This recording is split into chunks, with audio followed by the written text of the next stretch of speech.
이강민의 잡지사 12월호 13번째 페이지. 맥컬리 컬킨 해리포터와 더불어 크리스마스를 책임져줄 신흥 강자입니다. 숭실사이버대 환경안전공학과 교수로도 활동하고 계신 곽재식 작가와 함께합니다. 어서 오세요. 안녕하세요, 곽재식입니다. 반갑습니다. 한 주 만에 목소리가 아주 힘이 넘치네요. 예, 오늘따라. 네, 그렇습니다. 예, 데시벨이 네. 꽉 차네. 그렇습니다. 일주일 후가 크리스마스인데 네네. 제가 이제 회사에서 할 일이 없어서 네. 원소 포도 회사 약간 폐가 되는 발언 아니었나요? 열심히 일하시는 우리 CBS 일하다가, 직원분들끼리 예. 회사에서 할 일이 없다는 것은 약간의 좀 너무 열심히 일하다가 잠깐 머리를 식힐 겸 그렇죠. 예. 그게 적합한 표현이겠죠. 고맙습니다. 원소 포노타임인 주길표 시리즈가 지금까지 총 분량이 얼마나 되나 예, 더해봤어요. 우리 40편 이상 하지 않았나요? 41번 나이오빔까지 갔습니다. 예, 근데 그거를 더하기를 1번 수소부터 41번 나이오빔까지 여러분이 정주행하면 총 1433분. 오, 하루가 몇 분이죠? 1440 분이죠. 그죠? 예, 네네. 그래서 하루를 때울 수 있다. 크리스마스 때 할 일 없는 분들 그대로 순삭할 수 있다. 이 방법 추천하십니까? 괜찮은 방법인 것 같습니다. 이게 뭐 탐탁지 멀쩡한 좋은 크리스마스를 뭐 이렇게 굳이 보내실 필요는 없는 것 같고요. 예. 그런 거 있지 않습니까? 우리 저 뭐 가끔 이제 그런 경우 있거든요. 크리스마스에 다들 뭐 행복하고 즐거워 보이는데 나는 왜 이렇게 쓸쓸할까? 이런 기분이 치밀어 오를 때가 그럴 수 있지. 인생 살다 보면 생기기 마련입니다. 몇회 있죠. 예. 저는 거의 매번 생기는 것 같은데요. 그래요? 하여튼 그런 일이 있기 마련입니다. 예. 그럴 때 이 주기율표 시리즈 쭉 듣다 보면 뭔가 마음이 가라앉고 그래 뭐 그럴 수도 있지 뭐 인생 꼭 크리스마스 때 뭐 어디 뭐 어떻게 방정을 떠야 인생인가. 그렇죠. 예. 크리스마스 때 뭐 경건하게 기도 좀 하고 남는 시간에 주기율표 시리즈 듣고 나쁘지 성장도 않다. 할 수 있어요. 뭐 그렇게 생각합니다. 알겠습니다. 우리 추천드립니다. 들어가기 전에 예. 라디오 오프닝에서 예. 우리 저 무선 기기에서 요즘 많이 쓰이는 블루투스 언급하시면서 과거에 이제 북유럽의 바이킹 왕 뭐 이런 식으로 불리웠던 그 블루투스 왕의 이름을 따가지고 블루투스라는 이름이 생겼다 이런 이야기 해주시지 않았습니까? 파란색 이를 가졌대요. 그렇습니다. 예. 그 블루투스라는 기기를 처음으로 실용화한 회사가 어느 나라 회사인지 아십니까? 스웨덴이구나. 그렇습니다. 당연히 이제 북유럽 뭐 이런 쪽에서 많이 관심을 가졌고 그쪽이 주축이 돼가지고 이제 만들었던 규격이기 때문에 이름도 이제 블루투스 이런 식으로 붙일 때 많이 호응을 했겠죠. 그래서 이제 우리 요즘은 한국에서는 그렇게 눈에 많이 안 띄는데. 과거에 이제 그 스마트폰 나오기 이전 시절에 피처폰 많이 유행하던 시절에 한국에도 좀 유통되던 전화기 중에 그 일본의 전자회사 S모사하고 같이 연합해가지고 장사하던 스웨덴의 이 통신회사 E모사가 있었습니다. 이요? 그래서 뭐 우리나라에서는 땡땡 뭐 이런 식의 브랜드로 제품 팔고 뭐 했었는데 그거 한 번만 말씀해 주실 수 있나요? 소니 에릭슨. 에릭슨. 네, 그래서 그 이모 회사 같은 경우 이제 스웨덴 회사인데 거기서 이제 블루투스를 초창기에 거의 아마 세계 최초일 겁니다. 초창기에 실물로 개발해가지고 보급하는데 많이 나섰다라는 것이죠. 조금 이게 뭐 괜히 스웨덴 칭송만 하는 기가 좀 뭔가 좀 너무 뜬금없지 않습니까? 그래서 약간 조금 의미 있는 이야기를 좀 말씀드리면 이게 지금까지도 조금 그렇고 전통적으로도 그런 게 유럽은 기술 산업 중에 IT 쪽 기술 산업 중에 통신 쪽이 좀 강하지 않나 약간 이런 느낌이 있습니다. 그러니까 그 미국 회사들이 약간 영상 내지는 뭐 그 통신에 실어 보내는 그 내용에 해당하는 거 콘텐츠 쪽이 좀 강하다면 유럽은 그거를 보내는 통신 기술에 조금 더 강하다라는 이런 느낌이 살짝 있습니다. 대체적으로 보면 5G 이런 거요. 네네. 그래서 이제 뭐 그런 뭐 인터넷망이라든가 무선 통신이라든가 이런 거는 유럽 회사들이 조금 더 뭐 앞서 있다라고 하기는 그렇지만 이게 있다. 약간 우리의 주특기다라는 느낌을 좀 갖고 있고 전통적으로 미국 회사들은 이제 그 통신을 위해서 뭔가를 보내는 뭐 예를 들면 검색 엔진이라든가 뭐 포털이라든가 아니면 뭐 무슨 뭐 영상을 보내는 그런 영상 서비스 뭐 그런 기업이라든가 이런 아니면 뭐 아예 그냥 뭐 전통적으로 할리우드 영화 영상에 강하니까 그런 쪽이 좀 미국이 강하다 뭐 이런 게 있거든요. 그래서 세계적으로 어떤 정책이나 표준 같은 거를 맞출 때 보면 묘하게 유럽은 약간 그런 통신 기업 쪽에 통신 기술 쪽에 이익을 약간 편드는 듯한 그런 경향이 좀 나타날 때가 있습니다. 예를 들어서 뭐 그런 거 자꾸 화제가 될 때 있지 않습니까? 어떤 영상 회사가 영상을 인터넷에 띄우면 사람들이 접속을 해가지고 그걸 막 보는데 사람들이 영상을 너무 많이 보니까 인터넷에 부담이 너무 많이 된다. 그렇죠. 그래서 거기에 대해서 그 영상 회사 자체가 어느 정도 요금을 지불해야 되는 거 아니냐 뭐 이런 이야기 화제가 될 때 많이 있습니다. 그럼 이제 영상 회사 쪽에서는 아니 통신 그 망 자체는 그 통신사에 가입한 이용자들이 다 요금 내고 있는데 그거를 왜 우리가 추가로 뭘 더 부담하냐. 그거는 통신사 너네가 그 통신망에 가입한 사람들하고 알아서 해결해야 되는 문제다라고 주장하기도 하고 반대쪽에서는 그래도 이렇게 부담이 큰데 너무 이거는 전체 통신망을 힘들게 하는 거 아니냐 좀 부담해야 된다. 이게 사실 영원한 논쟁거리거든요. 대체로 살짝 보면 미국 쪽에서는 그 영상업체 쪽 편을 드는 경향으로 기울어지는 경우가 좀 왕왕 많이 나와요. 통신 쪽에서 알아서 해라. 그거 알아서 해라. 영상기업 그 뭐 이미 영상기업을 인터넷 사업이 더 잘 되도록 잘 좀 뭐 밀어줘야지. 통신기업들 뭐 이렇게 뭐 통신망 깔아가지고 돈 잘 벌고 있는데 뭐 그런 것까지도 추가로 부담을 지우려고 하냐. 미국은 정책이 약간 그런 쪽으로 기울어지는 느낌이 항상 그런 건 아닌데 뭐 다 뒤집히는데 전통적으로 조금 그런 느낌이 있다면 유럽 쪽 업체들은 이거 영상을 이렇게 통신망으로 막 다 전송을 하면 얼마나 부담이 커지냐. 이건 당신들이 부담을 해야 된다. 그게 더 정당하다. 이건 너무 큰 폐해를 끼치는 거다. 이런 식으로 조금 기울어지는 경향이 있거든요. 근데 그게 뭐 각자 논리의 정당성은 나름대로 있어요. 곽 작가님은 어느 편이신가요? 그 애매해. 제가 한쪽 편들기 힘든데. 편들기 힘든데. 근데 이제 제가 오늘 말씀드리고 싶은 건 뭐냐면 우리나라에서 그런 거에 대한 어떤 정책에 대해서 뭐 의논을 할 때나 아니면 어떤 토론을 하거나 정책 방향을 잡을 때 그냥 무심코 선진국이라고 해서 따라가는 경향이 좀 있거든요. 유럽은 이렇게 하더라. 영국은 이렇게 하더라. 독일도 이렇게 하더라. 프랑스도 이렇게 하더라. 선진국들 다 이렇게 하니까 우리도 이렇게 따라가야지. 이런 경향이 좀 있는데 그렇게 보는 경향이 있는데 뭐 그것도 뭐 결론적으로는 맞는 길일 수도 있는데 근데 하나 좀 고려해야 될 게 유럽은 그런 컨텐츠 사업 자체가 산업적으로 조금 뒤처진 경향이 있거든요. 우리 뭐 인터넷 뭐 포털 사이트 접속할 때 유럽 사이트에 접속해서 사용해 보신 경험 있으십니까? 거의 없잖아요. 그죠?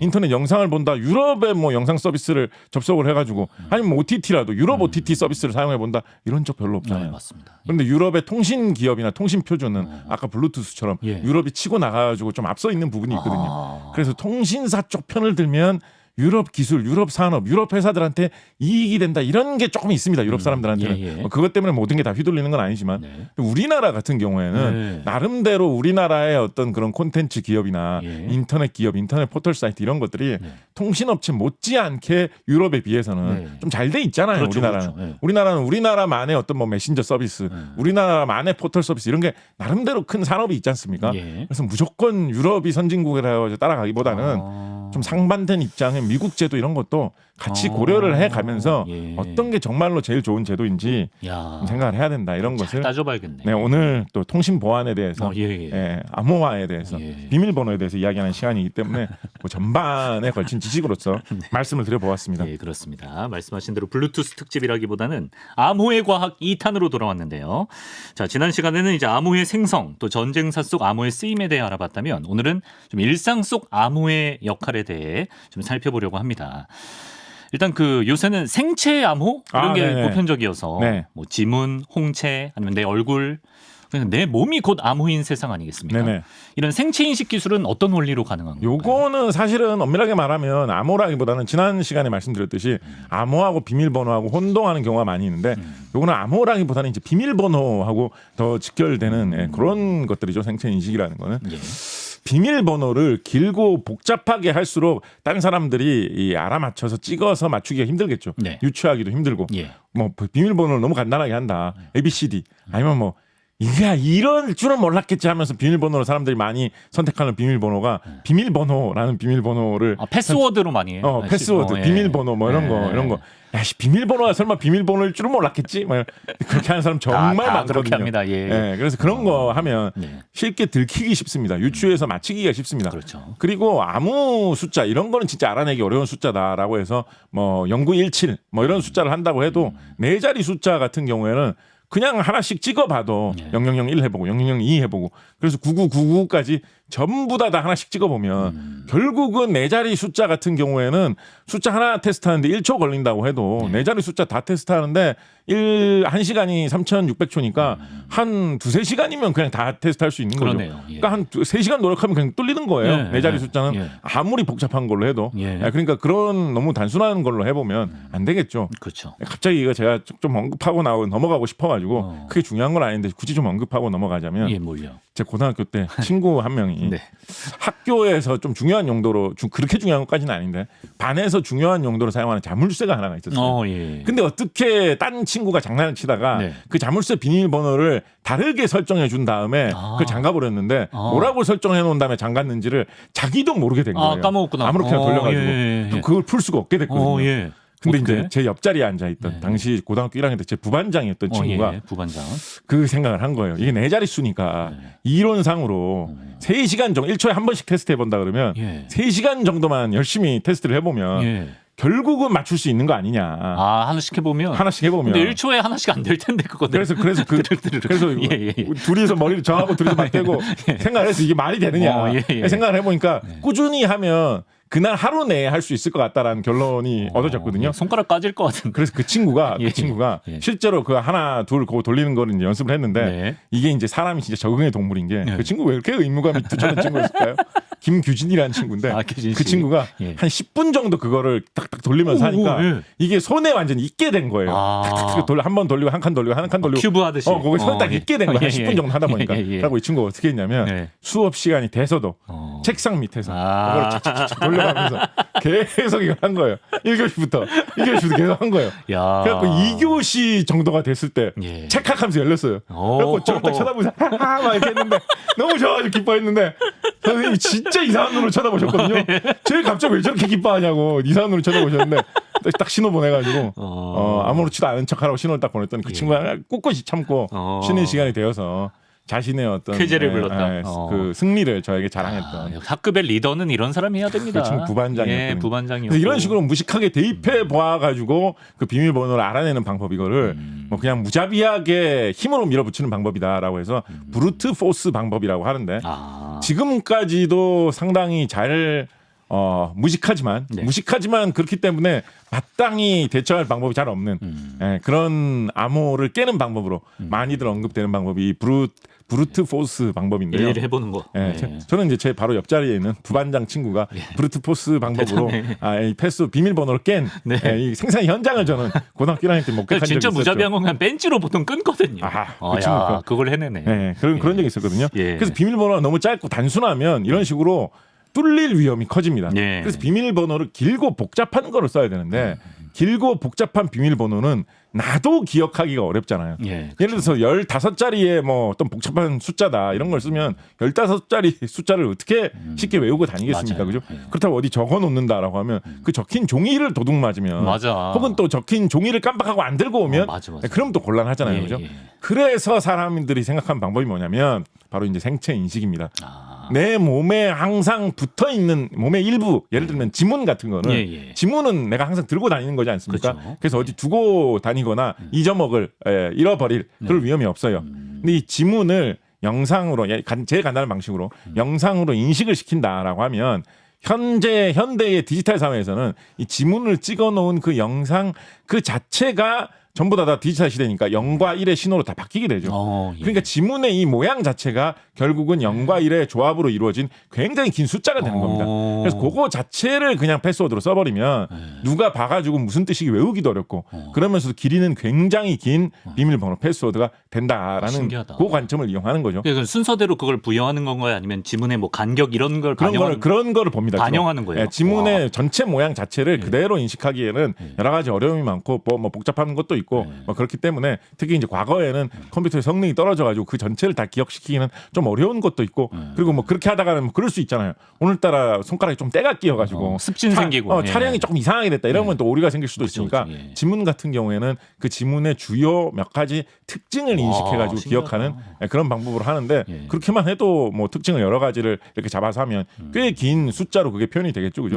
그래서 그런 식으로 하는 게 생체 인식 기술이고 뭐 요즘은 지문뿐만 아니라 아까 말씀하신 대로 홍채 인식 그 눈의 홍채 부분에 있는 그 모양을 마찬가지로 그걸 영상으로 찍으면 결국 디지털 시대의 컴퓨터 속에서는 그게 다 0과 1의 조합인 숫자로 다 바뀌게 되거든요. 그렇구나. 그러니까 굉장히 긴 숫자 패스워드를 쓰는 거하고 기본적으로 같은 거죠. 그러네요. 근데 그 숫자를 어디 메모지에 써놓고 다니는 게 아니라 내 눈에 있는 홍채 모양 자체가 그 숫자를 품고 있는 게 되니까 언제 어디서나 갖고 다닐 수 있는. 이거 누구에게 알려주기도 어려워요. 그죠? 그렇죠. 홍채 잘 들여다봐라 뭐 이렇게 할 수도 없고 알려주기도 어렵기 때문에 굉장히 좀 좋은 그런 보안 방법으로 이야기가 되고 있습니다. 자, 그런데 지문이나 홍채만 하더라도 누가 찍어서 가려면 찍어서 가는 거를 좀 생각해 볼 수 있죠. 예를 들어서 첩보 영화 같은 거 이런 거 보면 잔인한 영화에서 자르기도 하잖아요. 손가락. 첩보 영화 같은 거 이런 거 보면 이제 맨날 나오는 게 무슨 술잔 같은 거 주면서 이렇게 마셔보라고 하면 술잔에 지문 묻은 걸 살짝 뜯어가지고 그거 가지고 뭐 따로 뭐 이렇게 가짜 지문 만들어서 찍고 이런 거 맨날 스파이 영화에 나오지 않습니까? 그죠? 그리고 홍채 같은 것도 첩보 영화 같은 거 보면 막 팬이에요. 사진 찍고 싶어요. 막 이렇게 한 다음에 막 접근해 와가지고 같이 막 사진 찍고 막 이렇게 한 다음에 근데 사진이 엄청나게 좋은 카메라로 찍어가지고 확대를 해보면 눈에 홍채 모양이 다 보이는 거죠. 그거를 뭐 이렇게 해가지고 홍채 인식시키고 이런 게 나오는데. 그래서 요즘 좀 많이 쓰이는 방법으로 정맥 인식 방법이라는 거 좀 씁니다. 그 공항에 출입할 때 보면 손바닥 정맥을 등록해 놓으신 분들은 공항에 그 보안 검사 받으러 가기 전에 손바닥으로 이렇게 정맥 인식을 시킨 다음에 들어가는 그런 게 우리나라 전국에 여러 공항이 설치가 되어 있는데 정맥 인식 같은 경우에는 그 손 내부에 있는 정맥의 모양을 마찬가지로 이런 비밀번호 패스워드로 쓰는 거거든요. 근데 맨눈으로 봐서는 정맥이 보이지 않지 않습니까? 그렇죠. 이 몸 손 속에 들어 있는 거거든요. 이거를 뭐 적외선이라든가 이런 특수한 빛으로 비춰가지고 내부에 보이는 걸 인식을 하는 거거든요. 그래서 이거는 애지간히 인식하기 위해서는 쉽지가 않기 때문에 물론 뭐 이것도 인식하려면 인식할 수는 있습니다. 정맥 찍는 기계에 넣어가지고 네 정맥 어떻게 생겼는지 보자라고 해가지고 떠가면 떠갈 수는 있는데 근데 이거는 무심코 인식될 확률은 되게 적죠. 의도를 갖고 해야 돼요. 의도를 갖고 그 기계에 넣어야지 인식이 되니까 그죠. 길 가다가 뭐 어떤 사람이 우리 이강민 아나운서님 저 너무 팬입니다. 정맥 좀 인식할까요? 이런 경우 없잖아요. 사진 좀 같이 찍을까요? 이런 경우 있을 수 있겠지만 그런 경우 있으신가요? 인생 살면서 몇 번 있으시잖아요. 한두 번. 근데 한두 번 있다고 해도 길 가다가 갑자기 정맥 좀 같이 인식해요. 이런 경우 없잖아요. 그죠? 그러니까 함부로 도둑 안 맞는다라는 거예요. 안전하다. 그래서 이런 거 좀 쓰이고 있고 최근에 연구되고 있는 거는 정맥을 넘어서서 더 복잡한 거를 촬영을 해가지고 써보자라고 해서 뭐 손의 뼈 구조를 인식을 한다든가 뭐 손에 그 뭐 혈관이 혈관뿐만 아니라 뭐 다른 액체가 지나다니는 모양 같은 거를 이용해서 뭐 더 복잡하고 알아내기 어려운 걸로 해보자라든가 여러 시도들이 추가로도 계속 이루어지고 있습니다. 저희 그 얼굴 인식하는 거 저 에디터가 궁금한 게 일란성 쌍둥이는 서로 얼굴 인식 공유할 수 있냐고. 기본적으로는 공유가 되는 경우가 많다고 보시면 됩니다. 이게 결국은 정도의 문제이기 때문에 일란성 쌍둥이도 얼굴이 많이 달라지면 당연히 이제 구분이 되거든요. 함부로 예를 들어서 그런 경우 있지 않습니까? 일란성 쌍둥이인데 한 쌍둥이는 뭐 예를 들어서 뭐 히말라야 등정을 하고 돌아와가지고 바짝 말랐는데 한 쌍둥이는 집에서 너무 놀고 먹고 뒹굴기만 해가지고 살이 불었다. 그럼 일란성 쌍둥이라도 인상이 좀 달라졌을 거 아니에요. 그렇죠. 그러면 이제 당연히 이제 다른 사람으로 인식될 수 있죠. 한 사람인 경우에도 10년, 20년 가다 보면 인식이 갑자기 안 되면 좀 쓸쓸해지는 경우가 있거든요. 그럴 수 있어. 근데 벌써 이렇게 나이가 들었다고? 요즘 탈모 이렇게 심해졌나? 이렇게 되는 경우 있거든요. 근데 뭐 일란성 쌍둥이도 그런 경우가 있기는 한데 정말 비슷하게 생긴 일란성 쌍둥이 같은 경우에는 구분을 못하는 경우가 왕왕 있다. 특히 과거에 이 인식 성능이 떨어지는 경우에는 꽤나 많았다라고 합니다. 알겠습니다. 자, 그리고 오늘 시간에 이제 와이파이 얘기를 오늘 해준다고 이제 지난 시간에 절제력을 발휘하셨죠. 와이파이 어떤 얘기를 해볼까요? 우리 와이파이 뭐 낯선 카페나 호텔 갈 때도 일단 비밀번호부터 알려고 하잖아요. 와이파이 같은 경우에는 그 비밀번호하고 암호 두 가지가 다 적용이 되는데요. 일단 비밀번호를 설정해 놓는 건 가장 기초적인 이유는 내 와이파이 설비를 허락받지 않은 사람이 마음대로 쓰지 못하게 하기 위해서라는 게 사실은 좀 큰 이유 중에 하나죠. 내가 돈 내고 쓰는 인터넷인데 그 인터넷의 어떤 속도나 용량의 한계가 있는데 그걸 아무나 와서 써버리면 좀 아깝지 않습니까? 그러니까 비밀번호 아는 사람만 접속해서 써라라는 그 비밀번호로 통제를 한다라는 그 의미가 일단 기초적으로 있고 거기에 추가로 와이파이에는 기본적으로 암호 기술이 들어가 있습니다. 무슨 얘기냐면 지난 시간에도 잠깐 말씀드렸는데 와이파이는 무선 통신이기 때문에 이런 문제가 훨씬 더 심각한 것이 내가 인터넷에서 예를 들어서 비밀글로 누구 욕을 올리고 있었다. 우리 회사에 누구누구는 우리 조직에 누구누구는 진짜 문제다. 너무 밉다. 이런 글을 비밀글로 딱 익명 게시판에 올리고 있었어요.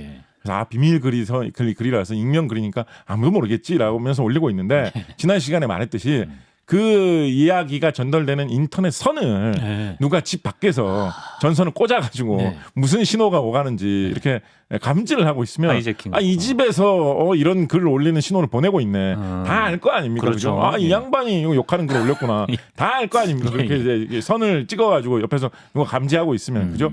그런데 이런 유선 인터넷 같은 경우에는 네. 그런 식으로 선을 찍어야 감지가 되니까 약간 들킬 확률이 높잖아요. 그런 일이 일어나면 우리가 알 수 있을 확률이 높잖아요. 네. 인터넷에서 오늘 인터넷에서 욕하는 글 올려야지 이렇게 하려고 하는데 집에서 어떤 사람이 통신선 나가는 전봇대에 올라가지고 선 연결해가지고 그 매달려 있다 그러면 당신 뭐 하는 거야? 바로 알아볼 수 있잖아요. 그죠? 예. 그래서 그런 일을 어느 정도 그냥 눈으로 보고도 막을 수 있습니다. 그렇죠. 당신 도대체 뭐 하려고 우리 집 옆에서 이제 얼찡거리고 있는 거야? 수상하다. 바로 알 수가 있잖아요. 그죠?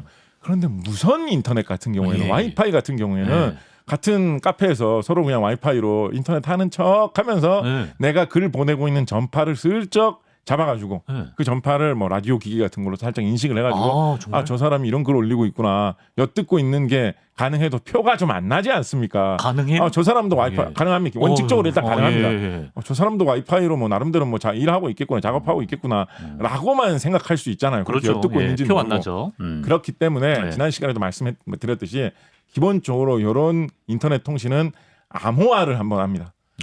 내가 보내는 내용을 바로 인터넷을 사용하는 상대방에게 전달하는 게 아니라 내 컴퓨터에서 나가기 전에 알아들을 수 없는 암호 문구로 내용을 다 바꿔가지고 우리 지난 시간 이야기했던 것처럼 뭐 A는 77이라는 숫자로 B는 85라는 숫자로 C는 928이라는 숫자로 이런 식으로 알아먹을 수 없는 다른 내용으로 싹 바꿔가지고 그거를 해독하는 방법을 알고 있는 상대방만 그 내용을 해독할 수 있도록 해가지고 싹 내용을 보내면 중간에서 그거를 감지를 하더라도 누가 예를 들어서 지난 시간에 이야기했던 그런 예제대로 영감님 빠리뽀구 77 영감님 체온 40도 40도. 뭐 이런 식으로 나오면 이게 무슨 뜻이지? 가로채도 의미를 알 수가 없잖아요. 그러네요. 그렇게 해서 이제 방어를 하는 그런 식으로 와이파이에는 이런 암호화가 많이 적용이 되는 게 암호 이런 무선 통신에는 좀 기본입니다. 네.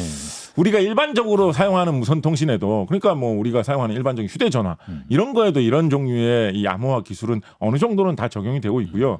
요즘에 이제 그 뉴스에서 좀 많이 나오는 거.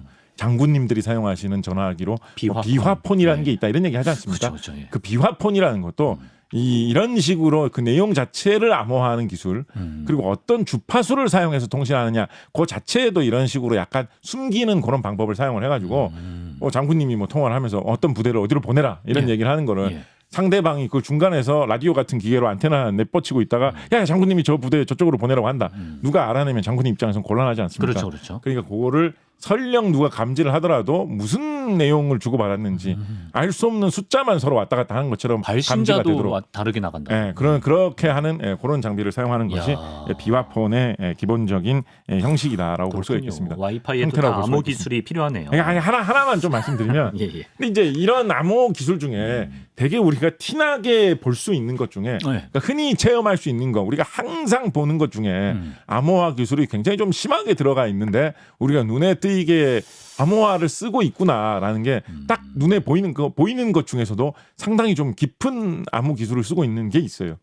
뭐지? 우리가 생활 속에서 많이 사용하는 것 중에 예를 들어서 비화폰 같은 것처럼 비화폰은 제목 자체가 비화폰이지 않습니까? 비밀의 비자지 않습니까? 그렇죠. 그러니까 이거는 암호화 기술 뭔가 쓰고 있겠구나라고 딱 알 수 있는 기계잖아요. 근데 이제 우리가 대부분 혹시 비화폰 들고 계십니까? 없죠. 우리 대부분 비화폰은 안 들고 있단 말이에요. 근데 우리가 흔히 사용하는 것 중에 이렇게 암호화를 굉장히 많이 사용하고 있는 것이다라는 거를 표시를 많이 해주는 게 있어요. 그게 뭐냐? 우리가 인터넷 사용할 때 인터넷 주소를 전체 URL이라고 하죠. 전체 주소를 이렇게 풀 주소로 총 전체 내용을 다 밝힌 주소로 하다 보면 흔히 이 웹사이트 주소는 제일 앞부분을 HTTP라는 말로 시작되는 경우가 굉장히 많이 있습니다. 그죠? HTTP가 그 웹사이트, 인터넷 그 홈페이지, 웹페이지의 내용을 주고받을 때 쓰는 그 형식, 규약, 프로토콜을 뜻하는 말입니다. 그러니까 HTTP라는 게 있는데 근데 요즘 인터넷 사이트에 접속을 하실 때 보면 거의 뭐 다수의 사이트가 좀 큰 사이트 중에는 거의 대다수가 앞부 인터넷 그 사이트 제일 앞부분이 HTTP로 시작하지 않고 HTTPS로 시작하는 거를 많이들 보실 수 있을 겁니다. 봤어요. 예. 이 HTTPS 요 S가 붙어 있는 거는 예. 암호화된 상태로 내용을 주고받고 있다라는 뜻입니다.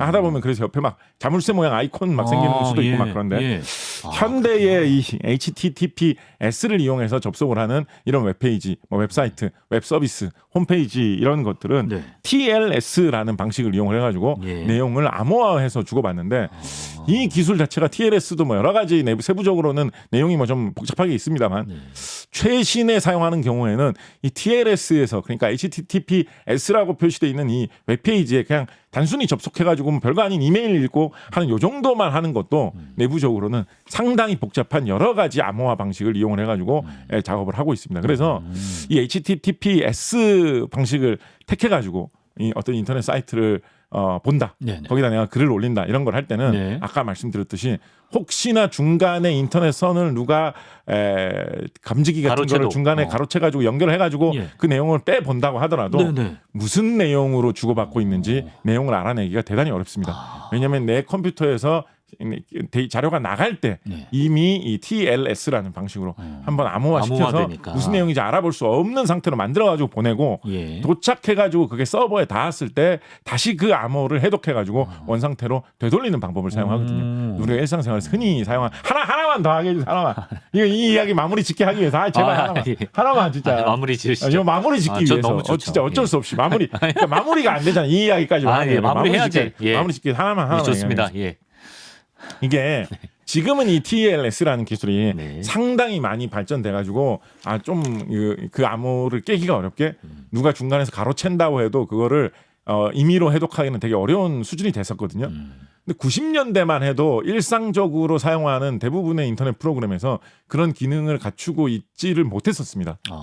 그래가지고 90년대 말 2000년대 초에 우리나라에서 대한민국 요 내에서 이런 정도로 인터넷을 사용을 하면 전자상거래를 할 때나 주식 투자를 할 때나 이럴 때 좀 불안하다라고 해가지고 우리나라는 더 선진적인 더 안전한 인터넷을 사용하고 그때 당시 이제 내세웠던 명분이 뭐냐면 그때 당시만 해도 인터넷 전자상거래 이런 거에 초기였기 때문에 홈쇼핑 같은 데서 사람들이 물건을 살 때 이 정보를 누가 중간에 가로채가지고 내 돈 다 빼먹는 거 아니냐라는 그런 두려움을 불식시키기 위해서 당시에 90년대의 인터넷의 이런 암호화 수준이 세계적으로는 그렇게 높지 않았는데 우리 한국만은 굉장히 높은 수준으로 이걸 암호화를 하겠다라는 거를 정부에서 정책적으로 밀었어요. 그래요. 그래서 그때 당시에 우리나라에서 개발되어가지고 우리나라 내에서만 개발돼가지고 우리끼리만 쓰자고 만든 좀 고도의 암호화 기술이 있습니다. 그게 뭐 SEED, SEED, ARIA, ARIA 뭐 이런 기술인데요. CD하고 아리아 이런 기술이 거의 반의무화가 돼가지고 우리나라에서 어떤 전자상거래를 하거나 인터넷을 이용을 해가지고 어떤 중요한 어떤 그런 작업을 할 때는 이 암호화 기술을 사용하지 않으면 안 되는 그런 어떤 표준 규칙을 90년대 말 2000년대 초에 우리나라 정부에서 실시를 했어요. 앞서갔네. 그러니까 앞서간 거죠. 어떻게 보면 앞서간 거죠. 그런데 이제 이게 뭐가 있냐면 이게 뭐가 있을까요? 이게 어떤 문제로 이어질까요? 근데 아까 세계의 대부분의 그때 당시에 많은 프로그램들이 이런 걸 지원 안 했다라고 했잖아요. 국제적으로 통용이 안 됐나 보다. 그랬잖아요. 그죠? 근데 우리나라에서는 이거를 무조건 해야 된다라고 이렇게 밀어붙인 거예요. 그래서 우리나라에서 그러면 국제적으로는 지원이 안 되지만 우리나라 내에서는 어떻게든지 이 암호화를 수행하기 위해서 갖다 붙였던 게 뭐냐면 바로 지금은 약간 추억의 단어가 되었죠. 액티브엑스입니다. 액티브엑스. 트라우마. 액티브엑스. 뭐 복잡하게 보안 프로그램을 설치를 해야 되고 그것 때문에 뭐 오류가 나고 뭐 한 번 무슨 뭐 비밀번호 뭐 어떻게 해갖고 접속을 하려면 뭐 이상한 거 설치하는 것 때문에 너무 복잡하고 귀찮고 막 그런 게 있었잖아요. 그게 그 맥락이에요. 그거를 그렇게 할 수밖에 없었던 이유가 뭐냐면 그때 당시에 우리나라에 뭐 표준이라고 할까요? 뭐 규제라고 할까요? 그런 반강제적인 기준 자체가 그런 복잡한 암호화를 써야만 안전하다라는 게 있었기 때문에 그거를 억지로 하려고 하다 보니까 TBX 공인인증서 기본 프로그램에서는 지원을 안 하는 기능을 지원을 했어야만 했던 거예요. 그러다 보니까 뭐가 덕지덕지 생겼는데 그거를 뭐 이제와 지금 뭐 수십 년 지난 지금 와서 그 과거를 되돌아보면 어떤 느낌도 있냐면 이거는 약간 위험한 발언일 수도 있는데 예. 여러분 한 귀로 듣고 한 귀로 흘리시기 바랍니다. 이게 뭐 진짜 이렇다는 거 아니에요. 이런 식의 생각을 하는 사람들도 있다. 뭐 이 정도. 어느 쪽 귀로 들을까요? 왼쪽 귀로 들어서 오른쪽 귀로 흘려주시기 바랍니다. 그래서 예. 세계의 주요 거대 다국적 인터넷 기업들이 전 세계를 휩쓸고 있었는데 네. 한국에서는 이런 보안을 명목으로 한 이런 제도가 실시되고 있었기 때문에 네. 이 복잡한 거에 뭐 SEED 암호화를 우리가 어떻게 그것까지 설치해가지고 야 한국에서 뭐 돈 얼마나 벌겠다고 그런 것까지 개발하고 하냐. 야, 한국 시장은 나중에 진출하자. 이런 식으로 세계의 주요 거대 기업들이 한국에 못 들어오고 오히려 우리나라의 인터넷 기업들이 뭐 액티브엑스도 뭐든 야 덕지덕지 하자. 우리나라 기업들은 어쨌건 우리나라에서 장사를 해야 되니까 그렇죠. 이걸 해야 되지 않습니까? 예. 그렇게 해가지고 외국 그런 시장 외국 기업들의 우리나라 시장 진입을 막는 그런 방패막 내지는 장벽이 된 뭐 그런 의미도 없잖아 있었을까 얼마나 있었을까 뭐 이런 생각도 해볼 수는 있는데 템포가 너무 앞서 나가도 문제네. 근데 지금 뭐 지난 시점에서는 뭐 어떤 뭐 단점과 그 뭐 좋은 뜻이 공존했다 뭐 이런 식으로 이야기해 볼 수 있겠죠. 그렇군요. 자 오른쪽 귀로 털어내세요. 그래서 이거 지나가면서 이제 한 마디만 덧붙이면 이건 뭐 길게 안 할 거야 한 마디만 덧붙이면 그래서 이렇게 여러 가지 분야에서 암호이뿐만 아니라 그때 당시에 그게 뭐 잘됐다 나쁘다 이런 이야기를 뛰어넘어서 여러 가지 분야에서 이렇게 어떤 기술적인 거 안전에 관한 거 이런 문제가 이런 경제적인 산업적인 파급 효과하고 이렇게 물려 있는 연결돼 있는 경우가 굉장히 많습니다. 여러 온갖 분야에서 그래서 그런 거를 우리나라 경제에 손해를 안 끼치고 또 우리나라 소비자들에게 지나친 피해를 안 끼치고 잘 갖추려면 이런 정책 당국, 정보 당국, 보안 당국, 안전 당국하고 어떤 기술인들, 기업들, 경제계 이런 쪽하고 잘 의사소통이 돼가지고 좋은 방향을 잘 찾아야 된다. 나는 뭐 그런 경우 있잖아요. 요즘은 그런 거 많이 없어졌습니다만 과거 같은 경우에 나는 정부 정책 이런 거 하는 고시 공부해가지고 여기 이 공무원 이 자리에 온 사람이기 때문에 난 문과라서 뭐 이런 거 복잡한 거 이런 거 몰라. 나 수학 뭐 이런 거 컴퓨터 뭐 통신을 하면서 뭐 SEED 암호화를 해가지고 나 이런 거 몰라. 대충 해. 그렇게 그냥 뭐 모른다고 몰라서 넘어갈 일이 아니다. 다 연결된다. 이게 굉장히 나라의 큰 경제적인 산업적인 구조를 뒤흔들 수 있는 문제이기 때문에 요즘 시대에 이런 기술에 대해서 많이 알아야 된다라는 말씀을 하나만 더 덧붙여 드리고 싶었습니다. 산업부로 모시고 싶어요. 아닙니다. 네, 그렇게 뭐 과기정통부? 그렇게 중대한 일을 할 수 있는 그리고 장관님께서 회의를 주재하시는데 하나만 딱 쫓겨납니다. 그러다가 쫓겨납니다. 시간이 많이 지나서 벌써 그런가요? 암호화폐 얘기로 마무리를 할까요? 네, 좋죠. 암호화폐가 저는 사실 잘 몰라요. 그 핫함에 비해서 원리라든지 이런 걸 좀 기초 지식이 부족하거든요. 암호화폐는 어떤 원리고? 암호화폐는 사실은 요즘에는 좀 안 쓰는 말이죠. 요즘에는 뭐 가상화폐라든가 이런 가상자산 뭐 이런 말 화폐란 말도 요즘 좀 꺼리는 것 같아요. 가상자산 뭐 이런 말 사용하는데 초창기에는 암호화폐라는 말을 많이 썼습니다. 사실은 암호화폐라고 우리가 흔히 부르는 거에서 핵심 기술은 사실은 암호 쪽보다는 왜냐면 암호는 워낙 광범위하게 쓰이고 있는 기술이기 때문에 사실은 암호보다는 블록체인 기술이 조금은 더 핵심이라고 볼 수 있습니다. 블록체인. 그러니까 이게 뭐 어떤 거냐면 예를 들어서 어떤 이유로 뭐 우리 뭐 어떻게 해볼까요? 돈 거래를 하면서 무슨 그 편의점 같은 데서 적립한 그 포인트를 가지고 우리가 굉장히 광범위한 분야에 돈 거래를 할 수 있는 그런 세상이 됐다라고 칩시다.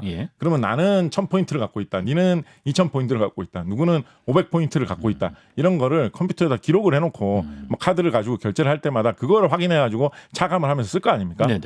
이제 포인트 나온 김에 이거 제가 진짜 이거 상관은 없는 이야기인데 이게 지금 말 안 하고 넘어갈 수가 없어요. 이 기회가 아니면 말 못할 것 같아서 포인트? 포인트 얘기 나온 거 얘기 하나만 얘기하게 해주세요. 원포인트. 이건 상관은 없는 이야기인데 이게 하나만 얘기하게 해주세요. 허락합니다. 우리나라에 그 거대 항공사가 통합이 되면서 많이들 나오고 있는 이야기가 항공사가 통합이 되면 마일리지가 어떻게 되느냐에 대해서 이야기를 많이 하거든요. 이게 제가 참 싫어하는 용어입니다. 왜요? 마일리지라니요. 그 마일인가? 그 마일이잖아요. 그렇구나. 이게 우리나라에서는 전통적으로 우리나라 미터법의 민족 아닙니까? 그래서 우리나라에서는 전통적으로 키로수라는 말을 씁니다. 키로수. 그렇죠. 미국에서는 자동차 중고차 거래할 때 항상 딱 보고 이 차는 마일리지가 얼마냐라고 물어보거든요. 계기판에도 그 마일로 나와. 마일로 나올래 미국 사람들은 과거에 마일 썼으니까. 그래서 그런 중고차 거래할 때 마일리지가 얼마냐는 식으로 말을 하거든요. 그게 굳어져 가지고 이제 마일리지라는 말이 항공업계에서도 미국에서는 영어 표현으로 이제 쓰이고 있었던 것인데 우리나라에서 중고차 거래하러 가가지고 마일리지라는 말 쓰는 사람 있습니까? 없죠. 그런 말 쓰면 진짜 손가락질 당하고 사회적으로 매장 당하고 예. 진짜 어떤 진짜 그런 경우에 지금 가족들로부터 절연당할지도 몰라요. 우리나라에서 그렇게까지요? 아니 진짜 친구들도 그냥 다 싫어하고요. 절교 당할 것이고. 무슨 의절까지 해요 가족이랑. 정말로 우리나라에서는 발붙이고 살기 힘드실 겁니다. 중고차 거래하러 가지고 이 차 마일리지가 얼마냐 식으로 이야기하면 우리나라에서는 정말 예로부터 누가 강제로 시키지도 않았지만 다 키로수라고 불렀습니다. 키로수. 다 키로수라고 불렀어요. 예. 진짜 그랬잖아요. 맞아요. 어릴 때 학교에 가가지고 꼭 중고차 살 때는 키로수라고 부르십시오. 배워서 그걸 하나요? 그거는 민족의 이 피 속에 새겨져 있는 겁니다.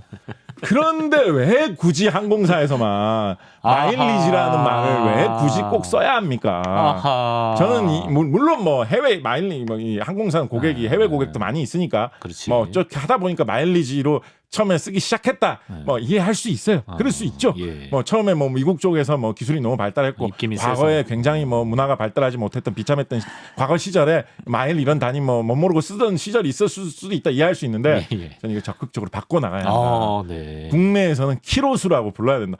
그게 얼마나 직관적으로 이해가 됩니까? 키로수라고 하면 그게 뭔지 다 알 수 있잖아요. 네. 그리고 그게 숫자가 적혀 있을 때도 더 좀 피부에 와닿잖아요. 뭐 키로수를 뭐 얼마를 채워야지 얼마가 된다라고 그쵸. 하면 그게 어느 정도인지 훨씬 더 강하게 느낄 수 있잖아요. 예. 그래서 그 항공사 합병 문제를 보면서 항상 그 마일리지라 말 들을 때마다 가슴이 아프다. 산업부로 키로수라고 해야 된다. 산업부라고 하다가 하나만 더 때문에 쫓겨나고. 아니 그 말씀을 중간에 드리고 다시 원래 하던 이야기로 돌아가.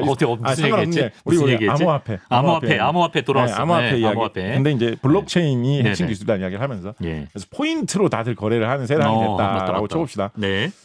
그런데 사람들이 뭐를 의심할 수 있겠습니까? 나는 사실은 10,000포인트밖에 없는데 그 서버를 관리하는 사람하고 친하면 나 10,000포인트밖에 없지만 공 하나만 더 써줘라 살짝. 그럼 나 10만 포인트 갖고 있는 걸로 돼가지고 편하게 살 수 있잖아. 10배네. 너한테 좀 나도 뭐 과자도 많이 사주고 할게. 라고 하면 누가 하나 살짝 조작해버리면 10만 포인트로 슬쩍 바뀌어버리면서 나만 부자가 될 수가 있잖아요. 그렇죠. 그럼 주변에서 힘들여서 정리 많이 하는 사람 다 손가락질하겠죠. 당연하죠. 너는 도대체 언제 10만 포인트를 모았냐고. 이건 진짜 절연해야 된다. 이게 왜 이러냐고 막 하겠죠. 그죠? 그래서 그런 식으로 관리를 하면 특히나 국제적으로 사용을 하는 익명 거래에 사용하는 그런 우리가 흔히 말하는 뭐 이런 블록체인, 가상 자산, 암호화폐 이런 거에서는 그건 뭐 누구 믿음직한 사람 한 사람이 관리해 주는 것도 아니니까 더욱더 그런 식으로 중앙에서 관리를 할 경우에 이거를 과연 믿을 수 있을까? 누가 조작하는 게 아닐까? 그거를 다들 좀 믿지 못하게 되는, 의심하게 되는 그런 치명적인 문제가 있습니다. 그래서 그걸 해결하기 위해서 어떤 방법을 사용하느냐, 어떤 방법을 사용하느냐, 좀 이제 구체적으로 들어가면 더 좀 교묘하고 복잡한데 좀 단순해서 쉽게 말씀드리면 뭐라고 저장하는지를 서로 인터넷으로 다 공유를 하는 거예요. 그래서 내가 10,000포인트 갖고 있다, 네가 5,000포인트 갖고 있다, 네가 8,000포인트를 갖고 있다를 중앙에 있는 서버에만 저장을 해놓는 게 아니라 이 거래를 하는 모든 사람들끼리 다 서로 공유를 하면서 알고 있는 거예요. 그래서 내가 몰래 10만 포인트로 조작을 하려고 하면 내 거는 어떻게 잘 조작을 할 수가 있겠지만 옆에 있는 사람이 니 무슨 10만 포인트야, 내 거 보니까 니 10,000포인트밖에 없던데 옆에 있는 사람이 내가 봐도 10,000포인트인데 이렇게 하면 아니 사실 나 조작하려고 그냥 꿈만 꿔봤던 거라고 그냥 그거 아니었다고. 궁색하다. 그러니까 궁색한 변명으로 상호 감시를 하는구나. 그렇게 할 수가 있잖아요. 서로 이렇게 자료를 나누어서 놓으면 근데 그렇게 하는 게 이제 블록체인의 기본 원리인데 그래서 인터넷이 이렇게 잘 활성화된 이런 시대에만 블록체인 가상 자산이라는 거는 가능한 그런 것인데 자, 그런데 거기에다 이제 추가로 더해가지고. 그런 내용을 함부로 조작도 시도조차 못하게. 그래서 한 3명이서 짜고 조작하면 조금 더 그럴듯해 보일 수 있잖아요. 그렇죠.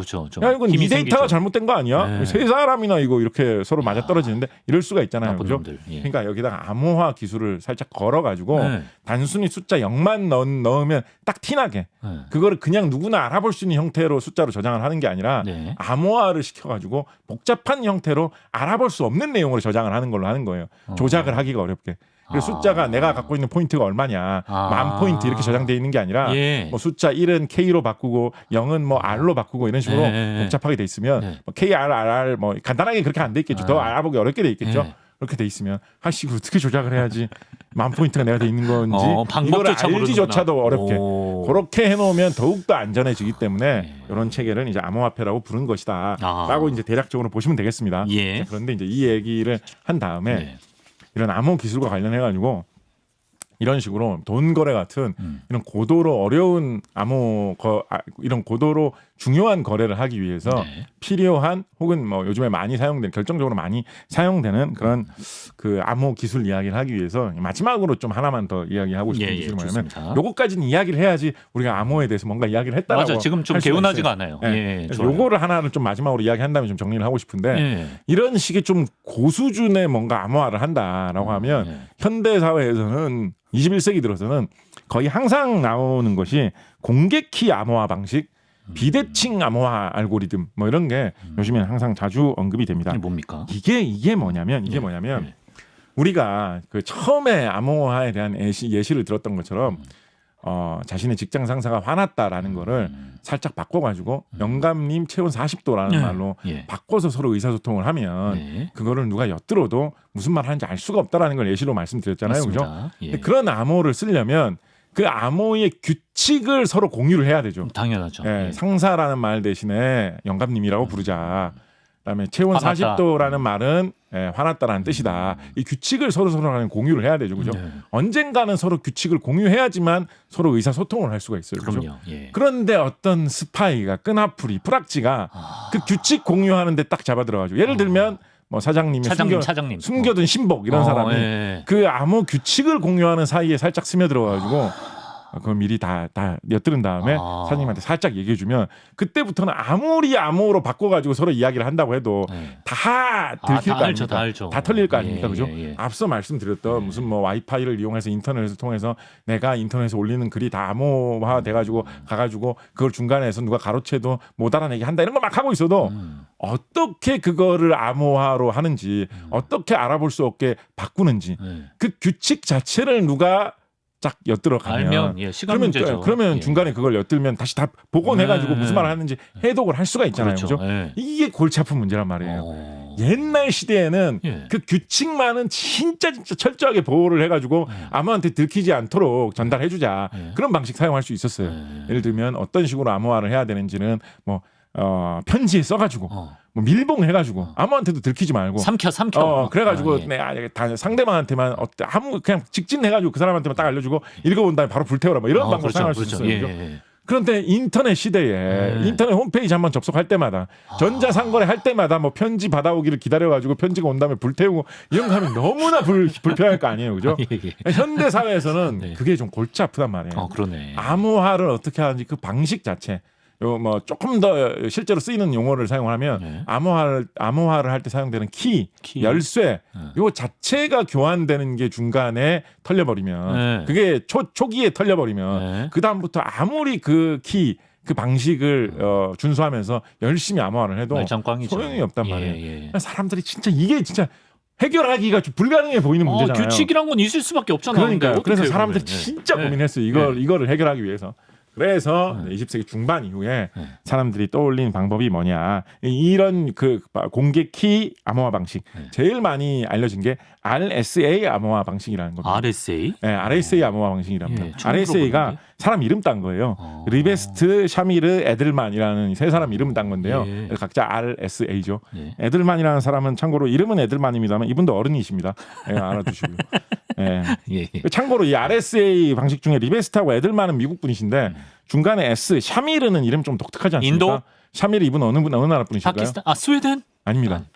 이분 이스라엘 분이십니다. 이스라엘. 그러니까 이스라엘이 보안, 암호 이런 거에 대해서 얼마나 발전돼 있는지 혹시 샤미르 이분은 RSA 깨는 방법 다 알고 그렇지는 않겠죠, 그죠? 하여튼 이 RSA라는 방법이 있습니다. 이런 식의 공개키 암호 방식이라는 건 어떤 거냐면 어떤 방식을 사용하냐면 암호로 만드는 방법하고 그 암호를 풀이하는 해독 방식이 서로 다른 거예요.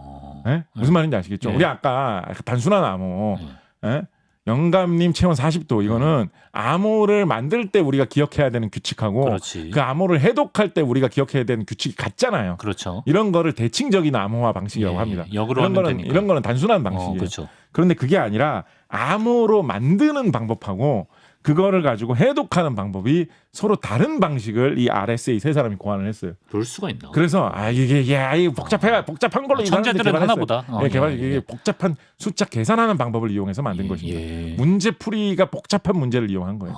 그래서 이렇게 해가지고 암호로 만드는 방법은 어떻게 하면 이것을 암호로 바꿀 수 있다라는 방법은 숨기려고 노력을 거의 안 합니다. 그냥 공개해 버려요.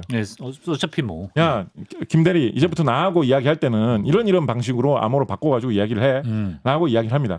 그걸 대놓고 말해요. 옆에 막 사장님도 막 듣고 있는데 야 김대리 이렇게 바꿔서 나한테 이제부터 얘기해라. 사장님도 막 다 들어요. 열받아. 들어요. 뭐? 그래서 생각할 거 아니에요, 그죠? 들어요. 알겠습니다. 이렇게 한단 말이에요. 그럼 김대리가 그 방법대로. 우리 사장님 진짜 짱나지 않습니까? 이 내용을 바꿨어. 영감님 40도로. 그래갖고 딴 예를 들면 또리또리 뽀뽀뽀로 바꿨어요. 또리또리 뽀뽀뽀라고 바꿔가지고 이제 얘기한 거예요. 또리또리 뽀뽀뽀 얘기한 거 사장님도 다 알잖아 이제. 그런데 사장님이 암호로 만드는 방법은 아까 들어서 알지만 해독하는 방법은 다른 방법이 있는데 그 방법은 아무한테도 안 가르쳐줬거든요. 그래서 또리또리 뽀뽀뽀라는 말을 들어도 해독을 해낼 수가 없어. 그게 사장님 떴던 줄 몰라요? 그거인 줄 알 수가 없어. 왜냐면 그 방법은 아무한테는 안 가르쳐줬거든. 암호로 만드는 방법하고 그렇게 만들어진 암호를 해독해서 풀이해내는 방법이 서로 다른데 암호로 만드는 방법은 대놓고 다 알려주지만 그걸 해독하는 방법은 나 말고 아무한테도 안 알려주는 거야. 나만 알고 있는 거야. 그거는. 그렇게 하면 김대리가 나한테 대놓고 또리또리 뽀뽀뽀 소리 질러서 알려줘도 해독하는 방법은 전 세계에서 아무도 모르고 나만 알고 있잖아요. 그걸 사장님 들어도 저 분명 암호를 쓴 것 같긴 한데 어떻게 해독하는 거지? 그거는 곽과장밖에 모르잖아. 이렇게 되는 거예요. 그래서 인터넷으로 통신을 할 때도 자, 이 방법으로 암호해 주세요. 이걸 그냥 대놓고 보내는 거예요. 암호로 만드는 방법 대놓고 보내는 거예요. 그거를 누가 중간에 찔러가지고 엿들을 수도 있어. 가로채서 그걸 엿들을 수 있어. 근데 그게 상관없는 거예요. 풀라면 풀어봐. 그 사람이 암호화를 해가지고 다시 회신을 하면 회신을 할 때 그 암호화로 변형된 거를 풀이하는 방법은 해독하는 방법은 따로 있거든. 아무도 몰라. 그래서 그거를 가로채봤자 해독은 어차피 내가 알고 있는 그 묘한 방법을 써야지만 해독이 되는. 그러니까 이게 어떤 거하고 좀 비유를 해볼 수가 있냐면 좀 얘기하게 해주세요. 이거. 비유법만 좀 이야기해 주세요. 한 3분 정도. 얘기하게 해주세요. 어떤 걸로 좀 비유를 해볼 수가 있냐면 굉장히 중요한 물건이 있어가지고 아무한테도 손을 안 타고 아무도 손을 못 대게 하고 내가 전달받고 싶어서 금고에 넣어서 그거를 좀 보내달라라고 하고 싶어요. 그러면 이제 금고 비밀번호를 알려줘야지 그 사람이 금고 문을 열고 그 귀중한 보석을 거기에 넣은 다음에 문을 닫고 다시 나한테 줄 거 아닙니까? 그럼 내가 비밀번호 돌려가지고 다시 열면 아무도 그 금고를 아무나 쉽게 딸 수 없으니까 거기 있는 보석을 아무도 손으로 못 건드리는 상태에서 내가 다시 전달받을 수 있을 거 아닙니까? 그죠? 그런데 이때 문제는 뭡니까? 그 금고 비밀번호를 알려줘야지 금고 문을 열어가지고 거기에 보석을 넣을 수 있을 거 아닙니까? 근데 혹시 내가 금고 비밀번호 뭐 4887이다 라고 하는 걸 누가 엿들으면 도둑놈이 엿들으면 그 전달되는 과정에서 살짝 금고를 훔쳐가지고 4887이라 그랬지? 이러면서 딱 맞춰가지고 그 문을 열면 그러면 이게 털릴 수가 있잖아요. 보석을 뺏길 수가 있잖아요. 그죠? 그래서 어떤 방식을 사용할 수가 있느냐. 금고를 아예 열어가지고 주는 거예요. 아예 열린 상태로. 그런데 금고 중에 우리 대부분의 집에 도어락도 대부분 그런 식으로 돼 있는데 닫으면 자동으로 잠기는 거 있죠. 그런 금고를 구해가지고 금고를 아예 연 상태로 주면서 금고를 열 때 쓰는 비밀번호는 알려주지도 않는 거예요.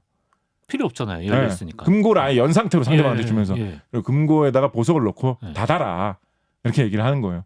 그럼 금고가 아예 열려있는 채로 배달돼 있으니까 금고를 굳이 열기 위해서 비밀번호 알아야 될 필요도 없죠. 그죠? 그리고 보석을 넣고 문을 딱 닫습니다. 그럼 자동으로 끼리릭 잠기겠죠? 열 수 있는 비밀번호는 보내준 나만 어차피 알고 있어. 그 원리구나. 그러면 이제 그대로 주면 중간에 그 금고가 도둑만 한다 그래도 이거 비밀번호 아는 사람이 아무도 없네. 비밀번호 말 안 해줬어? 아니 비밀번호 얘기도 아무도 안 해주고 지만 알고 있던데 이렇게 되는 거예요. 그러면 이제 이게 묘하죠. 아예 금고를 연체로 전달해 주는 방식으로 하면 이런 게 가능하다라는 건데 이게 공개키 알고리즘, 공개키 암호화 방식에서 암호로 만드는 방법은 그냥 대놓고 다 알려준다. 전 세계 모든 사람들에게 다 그냥 까놓고 알려준다. 나는 뭐 그런 방식을 택한 대신에 해독하는 방법은 아무한테도 알려주지 않는다. 요거를 이용을 하면 복잡한 전자상거래나 이런 것도 상당히 더 안전하게 할 수 있다라는 그런 방식인데 네. 진짜 하나만 진짜 이거 진짜 근데 지금 17초. 일정 때문에 17초 17초 좋죠. 17초 가능하죠. 예. 그래서 이거를 우리나라에서 사용하기 위해서 굉장히 많이 활용되고 있는 프로그램이 뭔지 아십니까? 이 RSA 계통의 이 공개키 암호화 방식을 널리 사용하는 걸로 우리나라에서 정말 이것도 거의 반강제적으로 많이 쓰고 있는 게 뭔지 아십니까? OTP? 바로 아닌가? 네. 공인인증서입니다. 공인인증서. 그게 공인인증서. 요즘 공동인증서라고 하죠. 그게 공인인증서, 그거예요? 공동인증서라고 하는 거에 들어있는 기술 중에 핵심 기술 중에 하나가 이 바로 공개키 암호화 방식이 그 안에 들어가 있습니다. 그래서 그거를 하기가 어렵기 때문에 공인인증서 프로그램도 막 복잡하고 막 골치 아프잖아요. 맞아요. 근데 이런 거를 딱 들어도 이게 뭐 쉽지 않은 기술인 것 같잖아요, 네, 그죠? 천재들이 만들었겠지. 그래서 그런 좀 복잡한 프로그램이 필요한 것이다. 이해를 하시면 되겠습니다. 야, 액티브엑스와 공인인증서가 나올 줄이야. 야, 그렇습니다. 자, 오늘은 와이파이, 암호화폐, 우리 일상 속 암호 그리고 그것을 해독하는 그런 얘기까지 나눠봤습니다. 곽재식 작가와 함께했습니다. 고맙습니다. 감사합니다.